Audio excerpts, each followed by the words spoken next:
जी हाँ, नमस्कार। आपका हमारे इस चैनल पर हार्दिक स्वागत है। उत्तर प्रदेश विधानसभा चुनाव 2022 को लेकर राजपूत या ठाकुर समुदाय का सियासी समीकरण और विश्लेषण आपको बता रहे हैं। ध्यान से देखिएगा। राजपूत अब की बार किसके साथ है, किसकी बनेगी अब की बार सरकार।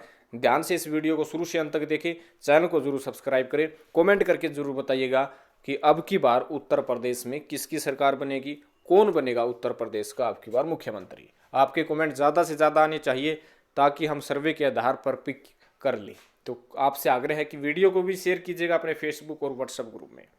सबसे पहले आपको बता दें कि जो 2017 में जो टिकट बांटने का जो फॉर्मूला विभिन्न पार्टियों ने अपनाया था वो बहुत ही अलग था। सबसे पहले बसपा की बात करते हैं। जैसे दलितों को 88 टिकट दी है, ये देख सकते हैं बसपा ने 403 में से। और कांग्रेस प्लस गठबंधन था 387, यानी कांग्रेस ने टिकट दी 91 सीटों पर दलितों को, SC ST को। भाजपा जो गठबंधन था 300, भाजपा ने 85 दलितों को टिकट दी और सपा ने 85 जो है सीटों पर दलित समुदाय को चुनाव लड़वाया है। यानी बस कह सकते कि 5-6 सीटें का अंतर था। ये दलितों पर विशेष तौर पर नज़र रखी जाती है क्योंकि काफ़ी संख्या है। और इसके साथ साथ मुस्लिम आबादी देखिएगा, ये रोचक तथ्य है मुस्लिम वोट बैंक का। बसपा ने 85 मुस्लिमों को टिकट दी और कांग्रेस ने 70 और भारतीय जनता पार्टी ने किसी भी मुस्लिम को टिकट नहीं दी, फिर भी 300 से ज़्यादा सीटें जीत ली।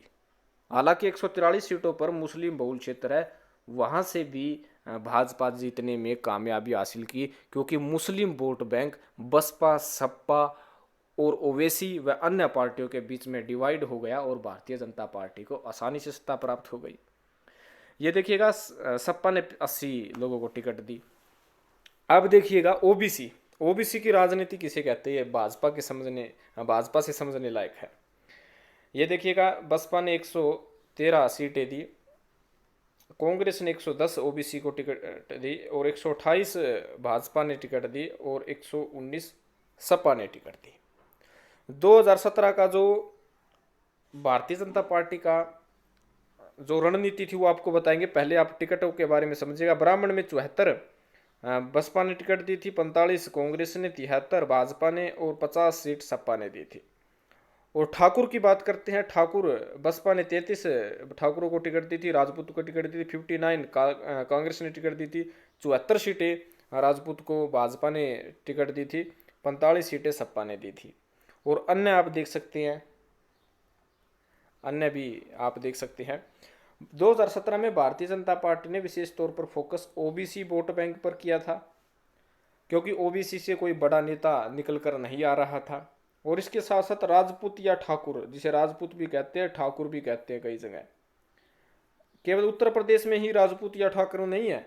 राजस्थान चले जाइएगा, हिमाचल प्रदेश चले जाइएगा, उत्तराखंड चले जाइएगा और मध्य प्रदेश चले जाइएगा, हरियाणा में चले जाइएगा, काफ़ी ठाकुर हैं। और भारतीय जनता पार्टी के पास ठाकुर नेताओं की बड़ी फौज है। अंदर के बड़े से बड़े नेता आपको भाजपा में ठाकुर या राजपूत आपको मिलते हुए नजर आएंगे। ओबीसी, राजपूत के साथ साथ ब्राह्मण, ये तीन समुदाय को अपनी तरफ मिलाने के लिए भाजपा ने नई रणनीति बनाई थी। ओबीसी का कोई बड़ा नेता नहीं था तो ओबीसी के लिए विभिन्न प्रकार की परियोजना शुरू करने की बात की थी, जिससे ओबीसी के काफ़ी जो है आम लोग जो भाजपा को वोट दे गए। राजपूत की तो फौज भाजपा के पास है ही, राजपूत पहले से उनके साथ था। और ब्राह्मण वोट बैंक भी खींचने में कामयाबी हासिल की। मुस्लिम को तो एक भी सीट भाजपा ने नहीं दी। भाजपा को पता था कि मुसलमानों का वोट बैंक आपस में डिवाइड होगा, जिससे उनको फायदा होगा। यानी जो तीन धड़े जो उत्तर प्रदेश में सबसे बड़े हैं, जिसमें ओबीसी धड़ा, ब्राह्मण धड़ा और राजपूत धड़ा, जो वोट बैंक सबसे ज्यादा है, उनको अपनी तरफ मिला लिया। बाकी वोट बैंक अन्य पार्टियों में डिवाइड हो गया। यही रणनीति थी। इस रणनीति में भाजपा को कामयाबी हासिल की। अब बात करते हैं कि राजपूत किस ओर जाएंगे। अन्य राज्यों में यानी उत्तर प्रदेश को छोड़कर भाजपा के पास या अन्य पार्टियों के पास जो बड़े नेता जो राजपूत ठाकुर हैं, जिसमें वसुंधरा राजे सिंधिया पूर्व मुख्यमंत्री रह चुकी है, त्रिवेंद्र सिंह रावत जो भाजपा के जो है उत्तराखंड के मुख्यमंत्री रह चुके हैं, और अब तीर्थ सिंह रावत वे भी राजपूत ठाकुर ही हैं। जय राम ठाकुर जो हिमाचल प्रदेश के जो मुख्यमंत्री हैं, रमन सिंह जो छत्तीसगढ़ के मुख्यमंत्री रह चुके हैं भाजपा से, वीरभद्र सिंह भी भाजपा से हैं, और मनीष सिसोदिया तो आम आदमी पार्टी के हैं। तो ये यानी उत्तर प्रदेश से बाहर के भी राजपूत ठाकुर लोगों को भाजपा ने बड़े बड़े पद दिए हैं, जिसका पूरा फायदा उत्तर प्रदेश के साथ साथ सभी राज्यों के चुनाव में खूब जमदार तरीके से भाजपा यूज करती है। यूपी में राजपूत के प्रभावी सीट देख सकते हैं गाजियाबाद, हमीरपुर, प्रतापगढ़, गौतम बुद्ध नगर, बलिया, गाजीपुर, जौनपुर, फतेहपुर। ये तो टॉप 10 सीटें हैं, लेकिन पूरे उत्तर प्रदेश में 7 से 8% वोट बैंक राजपूत ठाकुरों का है, जिसके कारण एक तरफा वोटिंग के कारण हारी हुई सीटों को जिता सकते हैं, जीती हुई सीटों को हरा सकते हैं। अब की बार आपको बता दें कि जो वोट बैंक था 2009 में और 2014 के बाद जो वोट बैंक था वो देखिएगा, कांग्रेस के पास 2009 यानी 2014 से पहले 6% राजपूत का वोट बैंक था, लेकिन 2014 के बाद 7% हो गया। वहीं भाजपा के पास 2014 से पहले 53% था और 2014 के बाद 77% हो गया। बसपा को नुकसान हो गया 2% का और सपा को नुकसान हो गया 4% का। तो ये मेथड देख सकते हैं भाजपा का। और यूपी के राजपूत जो सीएम बने हैं ये देख सकते हैं, त्रिभुवन नारायण सिंह, राजनाथ सिंह, योगी आदित्यनाथ जो ठाकुर है, ठाकुरों को राजपूत भी कहते हैं, राजपूत की श्रेणी में आते हैं, विश्वनाथ प्रताप सिंह, वीर बहादुर सिंह।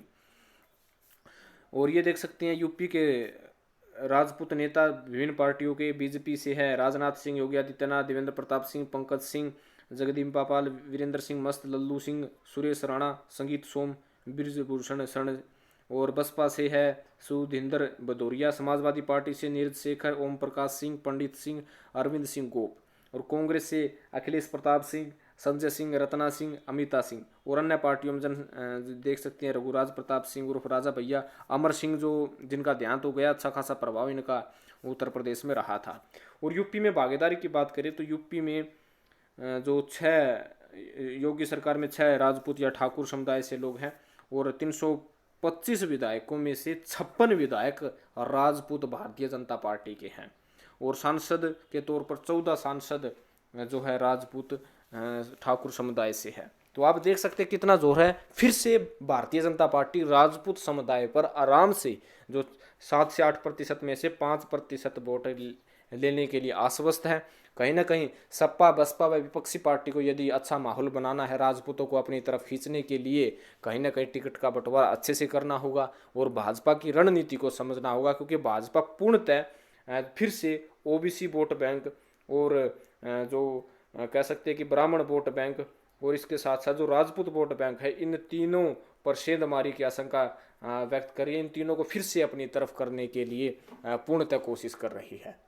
अगर ये तीनों समुदाय फिर से भाजपा का साथ दे दिया तो कहीं ना कहीं विपक्षी पार्टियों को मुंह की ओर देखना पड़ेगा, मुंह की खानी भी पड़ेगी। तो भाजपा की तरफ राजपूत का अब की बार भी ज़्यादा समर्थन मिलता हुआ नजर आ रहा है। हालांकि 2 से 3% वोट बैंक विपक्षी पार्टियों में डिवाइड होगा। एक पार्टी में जाता है तो भाजपा को नुकसान होगा, अगर अन्य सभी पार्टियों में डिवाइड होता है तो भाजपा को जो है फायदा होगा। तो ये था राजपूत वोट बैंक का सियासी समीकरण। आपको क्या लगता है उत्तर प्रदेश में अब की बार किसकी सरकार? ज़्यादा से ज़्यादा कमेंट करके बताइएगा। चैनल को आप जरूर सब्सक्राइब कीजिएगा। आपके कमेंट हम सर्वे के आधार पर पिक कर रहे हैं, तो ज़्यादा से ज़्यादा कमेंट करें। आप हमारी वीडियो को फेसबुक और व्हाट्सएप ग्रुप में भी शेयर कीजिएगा। शेयरिंग प्रक्रिया आपकी कम आ रही है। उत्तर प्रदेश में जब तक चुनाव होंगे तब तक उत्तर प्रदेश पर हमने पैनी नज़र बनाई हुई है। प्रत्येक सियासी गणित व राजनीतिक हलचल इस चैनल पर आपको खबरें के तौर पर दे दी जाएगी। धन्यवाद।